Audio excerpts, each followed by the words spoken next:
Oke, bismillahirrahmanirrahim. Kita mulai ya pembahasan di hari ini, yaitu mengenai penulisan proposal TA. Ya, jadi topik ini merupakan request dari Anda kemarin ya di grup saya. Eh, Oleh karena itu kita sekarang akan ada sesi mengambil waktu sekitar 20 menit penjelasan dan nanti mudah-mudahan bisa 10 menit atau bisa lebih juga itu untuk tanya jawab ya. Adapun tujuan pembelajaran ya, tujuan pembelajaran dari sesi kali ini, penjelasan kali ini adalah mampu mendeskripsikan aturan penulisan proposal tugas akhir. Jadi harapannya nanti bagian dari aturan penulisannya Anda sudah paham, Anda sudah bisa mendeskripsikan, artinya sudah memahami dan bisa nanti kalau mau menulis otomatis sesuai dengan pedoman penulisan tersebut gitu ya.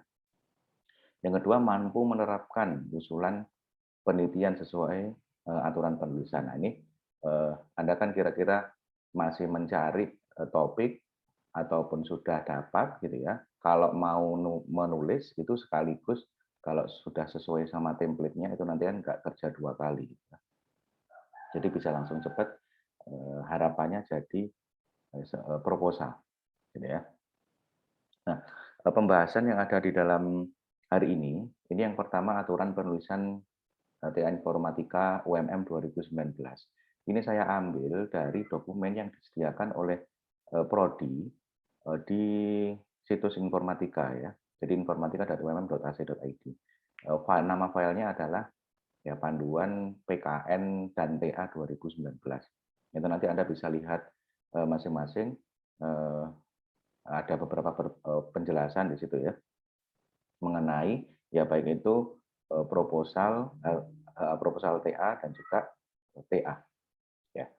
Terus kemudian contoh penulisan sesuai aturan. Kurang lebih di sini nanti aktivitas yang akan kita lakukan adalah melihat contoh. Jadi kita sudah tahu template-nya, sudah paham template-nya. Nah, kita nanti lihat contohnya. Kira-kira kayak gimana sih penulisannya seperti itu ya. Terus kemudian yang ketiga ada tips penulisan. Nah, ini ya beberapa best practice saya bilang gitu ya. Ketika Anda menulis proposal ataupun nantinya menulis TA itu supaya nanti nggak kerja 2 kali, misalkan di akhir diedit sedikit biar nggak langsung rombaknya banyak gitu ya. Itu nanti ada tips-tips sedikit gitu ya. Terus kemudian sesi terakhir adalah tanya jawab gitu ya.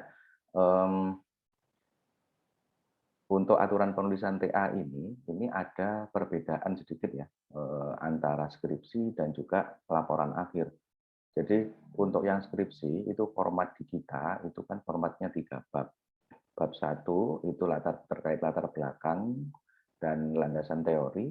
Terus kemudian bab 2 itu terkait metodologi ya atau kalau tidak tidak tepat nanti kita lihat di bentuknya ya. Dan bab 3 adalah yang kesimpulan ya di bab 3 kesimpulan. Jadi berbeda dengan yang panduan laporan tugas akhir. Jadi kalau yang tugas akhir itu 5 bab. Tapi bedanya yang bab 3-nya laporan tugas akhir isinya adalah metodologi. Nah, kalau di bab 2 di proposal ya, dokumen proposal itu metodologi dimasuk di bab 2 gitu ya. Jadi masuknya di bab 2 gitu ya. Yaitu perbedaan sedikit saja yang perlu kita lihat ya. Oke. Kita akan mulai dari bab 1 pendahuluan. Oke. Dalam pendahuluan ini isinya apa sih? Sesuai panduan ya, sesuai panduan isinya permasalahan pada studi kasus. Kemudian tinjauan pustaka penelitian sebelumnya. Terus kemudian penggunaan data, hipotesis, metode penelitiannya, hasil yang diharapkan dan keterbaruan pada penelitian. Oke. Nah, saya kemarin sudah membagikan list ya paling tidak yang harus ada di bagian latar belakang. Ada latar belakang bisa tersusun dari 5 paragraf saja sebenarnya. Kalau di setiap paragraf ini sudah bisa menjelaskan 5 bagian ya. Jadi permasalahan atau yang pertama ya objeknya apa, terus kemudian permasalahan pada objek tersebut apa, gitu ya.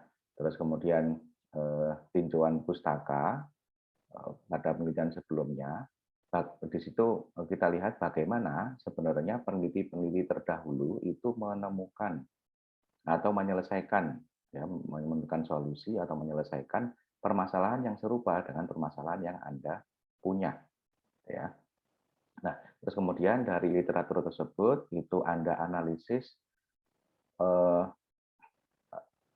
dari pekerjaan-pekerjaan tersebut mana yang kira-kira paling tepat menurut Anda sesuai dengan analisa logis Anda, ya. Kira-kira yang paling tepat digunakan untuk objek saya itu penelitian yang kedua, misalkan dari 7 penelitian, gitu ya. Alasannya apa, gitu ya. Tetapi misalkan di paragraf setelahnya, tetapi masih ada kekurangan atau masih ada keterbatasan dalam penelitian tersebut yang di penelitian ini itu nanti akan ditambahkan. Nah, itu sudah masuk ke hipotesis, ya. Hipotesis itu apa? Hipotesis itu adalah educated guess, tebakan yang memiliki dasar. Ya, jadi Anda mengatakan bahwa di situ itu metodenya itu masih ada keterbatasan, itu karena Anda menemukan literatur yang lain yang itu menyebutkan bahwa metode tersebut memiliki keterbatasan dan butuh solusi-solusi tertentu, gitu ya. Nah, kebetulan Anda sudah menemukan solusinya, Anda mau menambahkan ke penelitian yang Anda anggap paling bagus tadi, gitu ya. Itu sudah hipotesis. Terus kemudian ya, tadi di atasnya ada penggunaan data, yaitu penggunaan data di penelitian terdahulu dan juga penggunaan data di penelitian Anda nantinya, gitu ya. Terus kemudian metode penelitian, ya.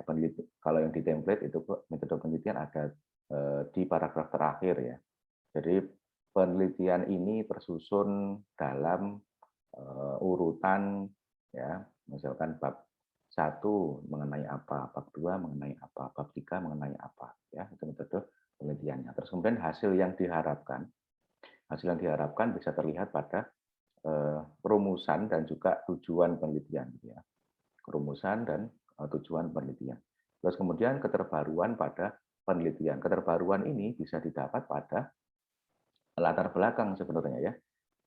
Jadi pada paragraf di latar belakang, paragraf briefnya latar belakang, ya, paragraf utamanya latar belakang, itu Anda bisa tuliskan keterbaruannya di situ di paragraf tersebut, gitu ya. Gitu. Nah, kita sekarang lihat contoh, ya, contoh dari paragraf latar belakang atau kan biasanya paragraf eh, latar belakang, ya, itu terdiri dari beberapa paragraf, ya. Nah, kita lihat contoh paragraf yang pertama. Paragraf pertama itu mengenai apa tadi, objek dan juga permasalahan yang ada di dalam objek tersebut. Jadi dideskripsikan objek Anda itu sebenarnya bagaimana karakteristiknya, ya. Jadi di sini kalau briefnya ini saya ambilkan dari eh, skripsi dari anak bimbing saya, ya. Saya potong sekaligus sebagai pembahasan saja, ya. Jadi yang pertama apa sih yang dia mau kerjakan, objeknya apa? Yang dia mau kerjakan adalah aplikasi kesehatan, ya, aplikasi di bidang kesehatan. Ya. Nah, aplikasi di bidang kesehatan itu karakteristiknya bagaimana? Oh, ternyata ada macam-macam, gitu ya. Terus ternyata juga yang download juga sudah umum pakai itu, terbukti dari aplikasi tersebut jumlah downloadan banyak juga, ya. Terus mana di antara aplikasi tersebut yang dia pilih? Ya, dia pilih 2 aplikasi, yaitu Halodoc dan Halodokter. Alasannya apa? Alasannya ternyata dia per tanggal tersebut, ya, itu memiliki rating 2 aplikasi yang memiliki rating tertinggi, gitu ya. Itu mengenai objeknya. Terus kemudian mengenai permasalahannya apa? ya. Nah, karena ratingnya tinggi, ya, penulis menilai perlunya pemaparan penilaian interface ya, dari dua sudut pandang ya, di paragraf yang ini ya, dari dua sudut pandang. Nah, sebentar, saya akan coba.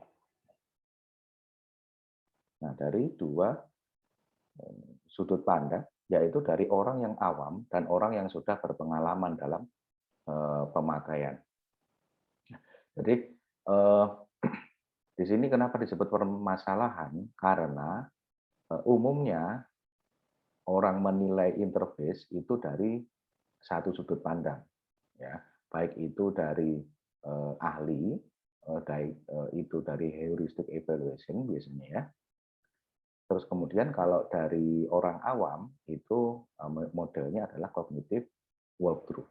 Ya, dia mencoba menggabungkan dua metode tersebut untuk bisa menilai secara lebih komprehensif dari aplikasi yang dipilih tadi ya, Halodoc dan Halodoc.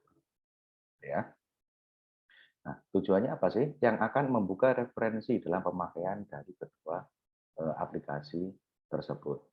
Ya, jadi referensi sebagai referensi ternyata penilaian interface-nya dari pakar dan juga dari pengguna yang awam dengan dua metode gabungan tersebut itu bagaimana? Itu nanti hasilnya akan seperti itu.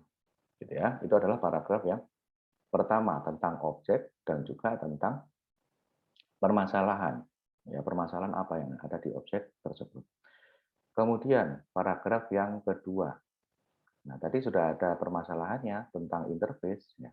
Bab 2 ini Anda tuliskan semua alternatif, yang digunakan untuk mengukur tersebut atau memecahkan permasalahan tersebut. Bisa pakai apa saja sih untuk memecahkan permasalahan, gitu, untuk mengukur interface dalam konteks ini, gitu ya. Di sini ternyata bisa pakai cognitive walkthrough dan juga pakai heuristic evaluation. Metode CW dan HE memiliki kesamaan, yaitu dan seterusnya di sini ya. Dia juga memiliki perbedaan, tapi tidak saya tambahkan di sini karena keterbatasan space ya. Sekali lagi kita kan untuk belajar ya, jadi ada kesamaan, ada perbedaannya juga ya. Dari percobaan dan penyelidikan pada kedua aplikasi tersebut akan mendapatkan kekurangan dari kedua aplikasi tersebut. Ini sudah memasukkan hipotesa yang berdasar dari pandangan orang lain ya, pandangan peneliti yang lain. Ya. Lalu kekurangan yang ada dalam aplikasi akan dijabarkan berdasarkan tingkat severity rating pada kedua aplikasi tersebut. Nah, severity rating digunakan untuk menentukan prioritas permasalahan berdasarkan rating tertinggi. Nah, ini dari permasalahan yang muncul di paragraf 1 tadi, di paragraf 2 dijabarkan alternatif pemecahannya itu pakai apa saja sih?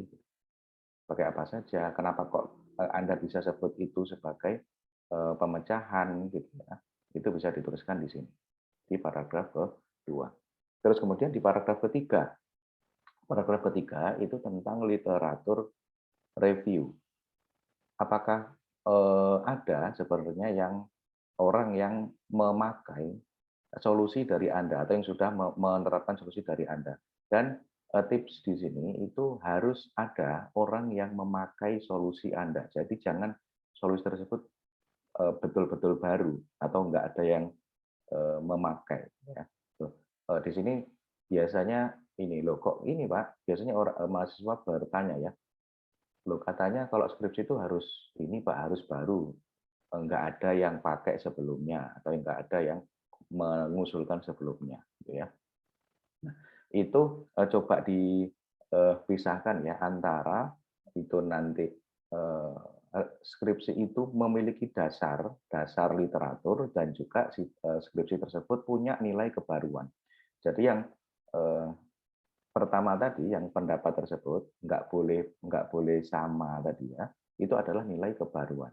Contoh misalkan Anda membuat skripsi di misalkan aplikasi, kalau yang ada di grup saya itu kan di SIM PKN ya. Di SIM PKN dulu sudah mengevaluasi usability-nya ya. Sudah dievaluasi usability-nya. Nah, Anda mau membuat skripsi evaluasi usability lagi gitu ya. Itu sudah tidak ada kebaruan, bisa disebut seperti itu gitu ya. Nah, itu yang disebut tidak boleh sama tadi ya, tidak boleh sama tadi. Sama dari kebaruannya gitu ya. Nah, kalau metodenya terus kemudian kombinasi beberapa metodenya itu masih sangat mungkin dilakukan gitu ya. Dan saya bilang tadi harus ada peneliti lain yang sudah melakukan. Ya, oleh karena itu saya biasanya menyebutkan referensinya berapa Pak? Referensinya ya paling enggak ya 6-7 gitulah ya. Tentang apa ya? Tentang metode yang mau Anda angkat. Misalkan kalau di sini ada cognitive walkthrough dan heuristic evaluation. Ada beberapa penelitian sih yang mengkombinasikan cognitive walkthrough dan heuristic evaluation. Oh ternyata ketemu misalkan 6 gitu ya. Itu semuanya dijabarkan di paragraf ke-3 karena kita nggak punya di proposal nggak punya format khusus literatur review ya. Jadi biasanya umumnya literatur itu dijabarkan di paragraf atau di paragraf dalam ini ya bab 1 gitu ya. Nah, ini dijabarkan semua penelitian-penelitian yang ada, terus kemudian jangan lupa setiap Anda selesai ya menuliskan semua literatur yang ada, Anda lakukan paragraf analisa gitu ya. Jadi dari penelitian yang telah dilakukan, perbedaan terdapat pada aplikasi yang digunakan gitu ya. Jadi Anda analisa dari semua penelitian tersebut mana yang menurut Anda paling bagus tadi ya. Menurut Anda paling bagus, terus kemudian performanya masing-masing metode yang dipakai bagaimana, hasilnya bagaimana gitu ya. Ya, jadi jangan lupa ada paragraf analisa ya setelah Anda lakukan literatur review ya. Contoh di sini ya, dari penelitian dan seterusnya gitu ya. Dengan persamaan metode untuk menganalisis yaitu dengan metode CW dan juga HE ya, yang diharapkan dapat memberikan kelebihan maupun kekurangan pada sebuah aplikasi dari hasil pemberian taks yang telah dikerjakan oleh responden dan seterusnya. Ini salah satu potongan saja dari paragraf analisa ya. Nah, itu jadi jangan diingat setelah Anda menuliskan semua literaturnya, Anda tambahkan paragraf analisanya. Terus kemudian paragraf 4 itu statement. Statement secara tegas Anda gitu ya, itu mau membuat apa? Tujuan penelitian ini adalah bla bla bla bla gitu ya. Terus kemudian manfaatnya apa? Setelah tujuannya tercapai nanti manfaatnya apa? Gitu ya, itu paragraf 4 statement. Sebelum paragraf kelima itu urutan kalau di template ya, urutan penulisan ya. Jadi di bab 1 itu ada apa? Kalau nggak salah ingat ya nanti bisa dilihat sendiri. Bab 1 ada apa, bab 2 ada apa, bab 3 ada apa. Itu di paragraf kelima. Jadi penelitian ini tersusun dalam format bla bla bla itu paragraf kelima. Nah, satu paragraf di atas susunan metodologi tersebut itu adalah statement ya, di paragraf keempat gitu ya. Nah, tapi saya tidak tuliskan di sini paragraf kelima karena sudah Anda bisa lihat masing-masing ya paragraf yang terakhir gitu. Nah, kemudian kita masuk ke rumusan masalah. Ya. Pada rumusan masalah diperkenankan menambahkan penjelasan sebelum poin. Ya. Nah, tapi kalau bentuk poinnya ya tinggal poin saja. Rumusan masalah pertama, rumusan masalah kedua, rumusan masalah ketiga. Contohnya adalah seperti ini. Bagaimana analisis dari responden ya menggunakan metode cognitive walkthrough dan metode heuristic evaluation. Jadi ya kita baca dulu yang kedua, bagaimana hasil yang didapat pada aplikasi HelloDoc dan AlDoc. Rumusan masalah sebisa mungkin kalau saya mengarahkan ya itu kalimatnya yang perlu kita kembangkan dalam pikiran kita itu jangan bagaimana cara ya, karena bagaimana cara itu sudah tergambar pada metodologi kita ya, sudah tergambar pada metodologi kita. Nah, jadi kita tanamkan rumusan itu bagaimana cara. Contoh di sini ya bagaimana hasil analisis ya dari responden menggunakan CW dan metode HE. Nah, itu karena dia menganalisis pakai CW dan HI. Terus kemudian yang kedua, bagaimana hasil yang didapat pada aplikasi Halodoc dan Halodokter tadi. Jadi dalam objeknya itu bagaimana hasilnya. Jadi sekali lagi pandangan kita kalau rumusan masalah itu bagaimana hasil analisa gitu ya. Karena kita merumuskan ya masalah apa yang ada dalam penelitian kita ya. Masalah penelitian, masalah kehidupan itu bisa Anda akses juga ya di link video yang terdahulu yang sudah saya share di grup. Ya, maksudnya masalah kehidupan itu apa? Sebisa mungkin kita menjauhi masalah kehidupan, yang kita tulis adalah masalah penelitian, gitu ya. Oke. Terus kemudian tujuan penelitian. Nah, tujuan penelitian ya menjelaskan mengenai hasil yang dicapai jika penelitian telah dilakukan ya dan terkait dengan rumusan masalah. Ya. Jadi umumnya poin ataupun ide pokoknya rumusan tujuan, nah itu hampir-hampir mirip dengan rumusan ya. Itu contoh ya, mengetahui proses dan hasil analisis yang diperoleh dari responden bla bla bla gitu ya. Jadi tujuannya adalah supaya tahu ya, mengetahui proses dan hasil analisisnya supaya tahu. Kemudian yang kedua, memberikan sudut pandang tentang kedua aplikasi terhadap pengguna aplikasi. Yang ketiga, mendapatkan pengalaman pengguna dari dua sudut pandang yang berbeda. Jadi setelah rumusannya itu nanti sudah dihasilkan, ya kita nanti bisa apa ya, bisa tahu, ya bisa punya sudut pandang, ya bisa mendapatkan pengalaman pengguna itu sebenarnya bagaimana, gitu ya. Oke. Kemudian batasan masalah, ya batasan masalah berisi batasan yang digunakan pada penelitian. Nah, dalam batasan ini sebenarnya banyak yang ini ya, menuliskan hal yang kurang perlu dituliskan. Contoh, misalkan aplikasi ini berjalan pada PHP dan MySQL gitu-gitu ya. Nah, itu, kalau seperti itu nggak usah dijelaskan di batasan masalah. Itu nanti akan terlihat ya pada di bab tentang metodologinya. Itu nanti akan bisa terlihat ya. Nah, di sini saya tunjukkan contoh metode yang digunakan dalam penelitian ini yaitu metode cognitive walkthrough dan heuristic evaluation. Jadi selain metode itu tidak dibahas karena sangat banyak sekali metode usability. Jadi nanti kalau misalkan pembaca ya dalam hal ini yang pertama kan penguji gitu ya, itu ya sudah nanti yang menanyakan cakupannya CW dan HI saja. Ya, kemudian evaluator dan validator dibutuhkan sebanyak 1 orang yang sudah ahli dalam UI dan UX. Jadi batasannya validatornya ini berapa. Ya. Kemudian penelitian ini memberikan hasil analisis yang didapat pada aplikasi Halodoc dan aplikasi Halodokter. Ya, jadi cakupan aplikasinya 2. Kemudian responden yang dibutuhkan bla bla bla terdiri dari sekian gitu ya. Yang belum ahli dan juga maksudnya yang sudah ahli 3 orang, yang 10 orang yang berpengalaman dan seterusnya gitu ya. Jadi batasan masalah itu digunakan untuk ya membatasi ya. Jadi sebenarnya ini paragraf ataupun hal yang sangat krusial supaya penelitian Anda itu tidak terlalu luas, tidak terlalu lebar cakupannya gitu ya. Dan juga seringkali kalau nanti penguji gitu ya, waktu diuji itu mencoba menanyakan pemahaman Anda ya, tentang keluasan materi. Nah, kalau nanti dianggap materinya terlalu luas, itu ya biasanya disuruh ditambahkan di batasan masalah gitu ya.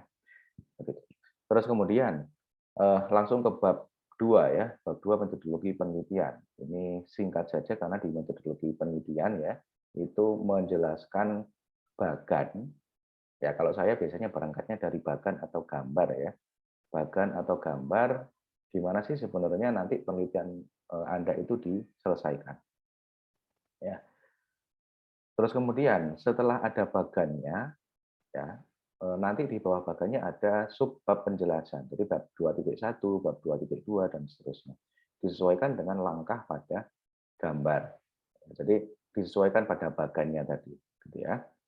Terus kemudian ada juga gambar dan tabel harus dirujuk nomornya. Karena seringkali di bab 3 ini ada gambar, ada tabel ya. Misalkan Anda kasih di situ gambar 2.1, ya, gambar metodologi penelitian. Di paragraf di bawahnya atau di atasnya itu harus ada kalimat yang menunjukkan eh, penjelasan mengenai metode penelitian atau kalimat lain gitu ya, bisa dilihat pada atau tergambar pada gambar 2.1, bukan pada gambar di bawah ini atau di atas ini. Ya, karena masih sering sekali saya jumpai ya, itu gambar memang ada nomornya ya, gambar 2.1, 2.2, tapi nyebutnya masih gambar di bawah ini atau gambar di atas ini. Jadi tidak boleh, harus disebutkan nomornya pada gambar 2.1, 2.2 gitu ya.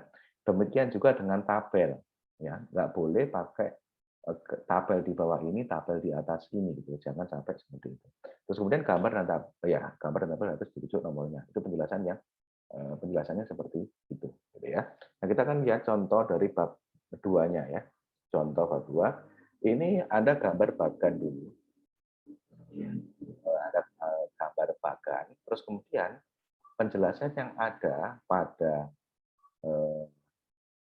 bab 2 itu sub penjelasannya sebisa mungkin disesuaikan dengan urutan ini. Jadi identifikasi masalah, studi literatur, skenario pengujian, ya. Jadi kalau ini 1, ini 2, ini 3, ya di sini 31, 32, 33. Kalau di dalamnya ada detailnya, ya itu dikasih tambahan lagi 3.3.1. Misalkan itu detailnya dari skenario pengujian, gitu ya. Jadi nanti kalau pelaksanaan nomor berapa Pak? Nomor 3.4, ya. Gitu. Jadi nanti kalau detailnya pelaksanaan seperti apa, itu ya 3.4.1 ya, dan seterusnya ya 341, 342 dan seterusnya. Itu supaya untuk mengatur ya, untuk mengatur penjelasan kita itu sesuai dengan yang dibagikan. Gitu ya. Memang bab 2 ini nanti lebih individual ya untuk koreksinya, karena sangat ini juga ya, tergantung dari apa yang dikerjakan. Ada yang mungkin nanti perancangan, ada yang mungkin nanti evaluasi, testing gitu ya. Nanti bagannya bisa berbeda-beda. Ya, oleh karena itu enggak ini ya, enggak bisa didetailkan. Secara umum penulisannya ya itu seperti ini, begitu. Nah, itu tadi yang ada di pembahasan di meeting hari ini ya, cukup singkat, tapi mudah-mudahan nanti bisa memberikan gambaran awal ya, supaya kita bisa menemukan pertanyaan-pertanyaan lebih lanjut di pertemuan-pertemuan yang mendatang ya. Terus kemudian 1 dan 2 tadi sudah kita selesaikan ya. Kemudian yang ketiga adalah tips penulisan. Tadi ada beberapa tips penulisan yang sudah muncul terkait gambar dan tabel ya.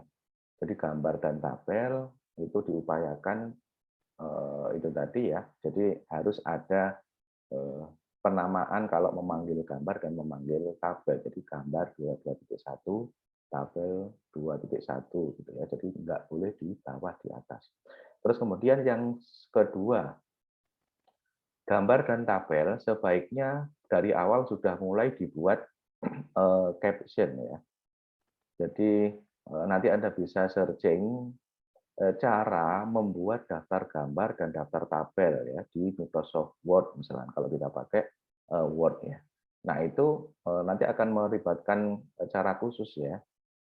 Jadi gambar sama tabelnya dikasih caption gitu ya. Sehingga harapannya apa? Harapannya kalau kita mau generate daftar gambar dan daftar tabel itu nanti akan mudah. Yang pertama ya. Terus kemudian kalau misalkan gambarnya disuruh menghilangkan oleh penguji, oleh pembimbing, satu gambar gitu ya. Misalkan urutannya itu sudah gambar 1, 2, 3, 4, 5. Gambar 2 sama pembimbing atau penguji disuruh menghilangkan. Ya, tentu saja gambar yang 3, 4, 5 itu kan nanti nomornya akan jadi naik kan ya. Nomornya akan jadi 2, 3 dan seterusnya. Nah, itu nanti Anda tidak melakukan otomatis kalau Anda tidak perlu melakukan manual ya, kalau Anda sudah pakai caption seperti itu. Oke. Itu berlaku juga untuk tabel. Jadi otomatis kalau dipotong yang duanya dipotong, ya berarti yang tabel 3-nya itu nanti akan jadi tabel 2. Itu nanti akan otomatis. Itu untuk gambar dan tabel. Terus kemudian untuk penulisan subbab, lihat tips yang ketiga gitu ya. Penulisan subbab, misalkan bab 1 pendahuluan, 1.1 latar belakang, 1.2 dan seterusnya gitu ya, sampai 1.5, 1.6 itu dibuat format heading. Kata kuncinya kalau Anda mau searching itu ya membuat ini ya, membuat apa? Kata kuncinya adalah membuat daftar isi di Microsoft Word gitu ya. Jadi itu nanti kaitannya dengan daftar isi. Jadi kalau Anda sudah buat format heading di dalam Microsoft Word Anda, itu nanti yang pertama akan bisa sangat mudah sekali membuat daftar isi. Dan yang kedua, kalau satu subbab disuruh memotong, nah itu nanti subbab yang di bawahnya langsung naik ke atas, gitu ya, langsung naik ke atas. Gitu. Jadi kelebihannya sama juga seperti yang gambar dan ke bawah tadi. Nanti akan bisa otomatis ya. Terus kemudian di sini coba saya perlihatkan ada enggak ya?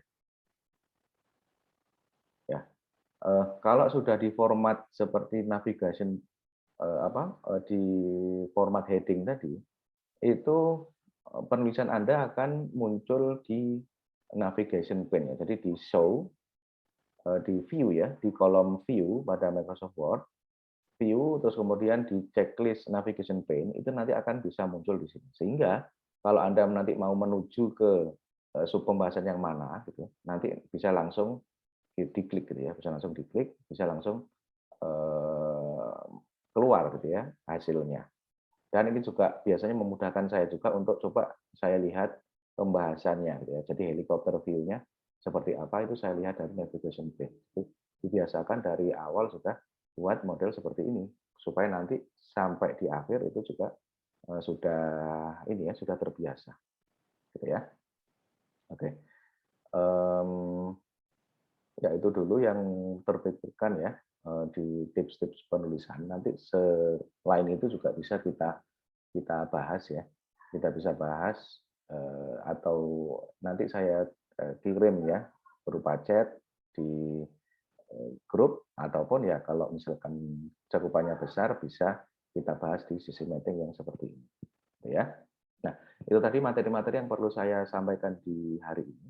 Sesi selanjutnya adalah tanya jawab ya. Jadi silakan bagi yang memerlukan ya mengajukan pertanyaan silakan bisa diajukan ya.